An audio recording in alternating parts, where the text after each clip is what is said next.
So, ito ang ating ingredients sa ating doenjang jjigae. Inuna ko na lang yung bawang kasi nga nasisira. Pero mayroon tayong fresh na bawang na ilahalo. And then, ito yung young squash. O dito sa doenjang jjigae natin. Tapos dapat may patatas at sibuyas. Yun lang naman ang mga natin, ingredients. Yan, mga yan. Slicein natin siya ng maliliit. Ay, hindi naman masyadong maliit. So,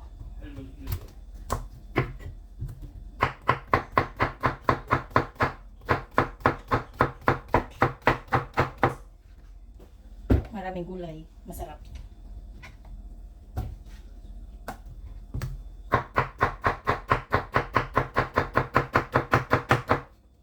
Ayan. Partner nito is doenjang ang sangyups. So, lalagyan din natin ng patatas. Kasi pag may patatas, masarap.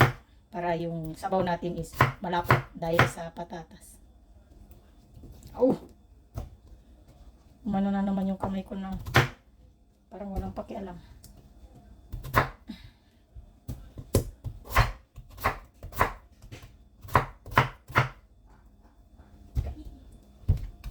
Ito naman ang sibuyas.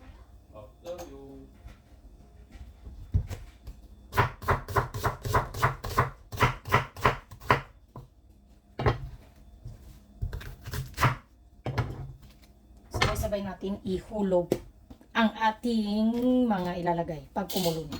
So, ito yung natin. Tapos, the best na ingredients natin mga kagargar is ito. Yan, mukhang tae pero hindi yan. Ito yung beans na binuro. Ito yung tawag nila is doenjang. Yung kulay black, yan yung umabot na ng 20 years.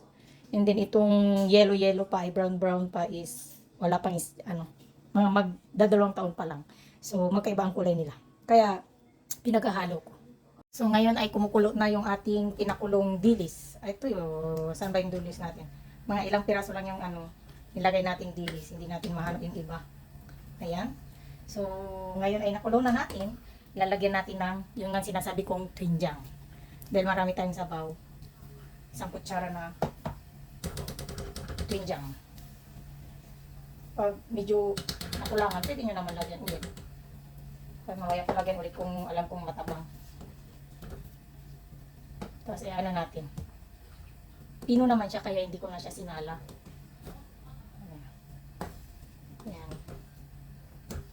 Ang amoy niya is para ding inarabawan. Yung sa amin sa Pangasinan is kising. Yagulay, sabi nila. Tikman natin. Masarap, naglalasa yung dilis at yung yung tawag dito, doenjang. Masarap siya kahit wala pang nakalagay. So, ilalagay natin ang bawang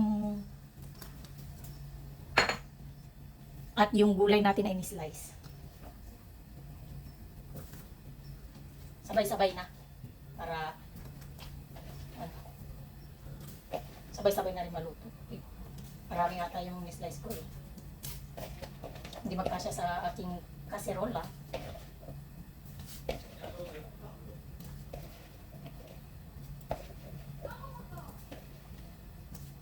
Ayan. Ayan!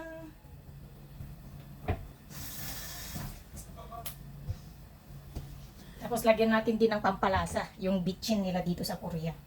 Hanapin natin yung bitchin. Ito. Kunti na, re-refill natin mamaya. Para masarap. Yan. Tapos hintayin natin siyang kumulo. Kumulo ng kumulo. Hanggang maluto yung gulay natin.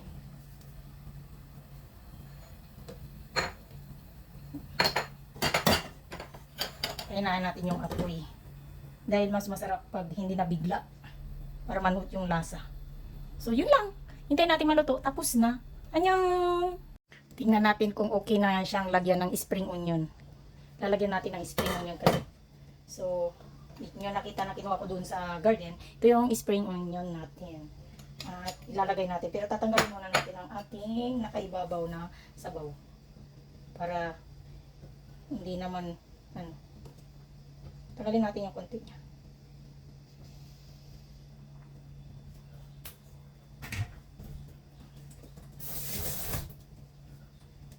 Tapos ilagay natin yung spring onion. Kasi tapos na, luto na. Okay na rin yung lasa niya, okay na rin yung ano niya. Bilis lang ano, ganyan lang. Oh, 30 minutes mo lang iluto, okay na. Oh, di ba may sabaw na kayo, may gulay na kayo. Ayun, ang tawag nila dito is doenjang jjigae.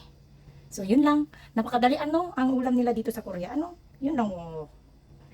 Wala tayo kasing sili na isprehan. Ayan. So, yun lang. Annyeong. Madali lang yung luto dito sa Korea. Kaya, ano kayo compare dun sa luto sa atin. Ang dami pang ek-ek chiboreche. Pero dito sa Korea, magpakulo ka lang ng ganito. Pagsabay-sabay mo ng ganyan, basta may twinjang, ayos na. So, ayun lang ang aking explanation sa aking luto. Annyeong. Masarap siya.